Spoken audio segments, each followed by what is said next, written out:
Norvegiyanın Oldansnes'tige Mənzillik rayonu keldik. Ködünlama. Ay, sət qorxunçluq. Dağını besip çıktık. Ama mənzillik qaranlı. Mənzilin güzelliği qaranlı. Peçet.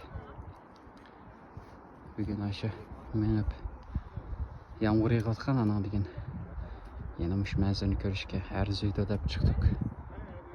Hakikaten ərzuydu ekan. Qaqaya qaranlı. Peçet.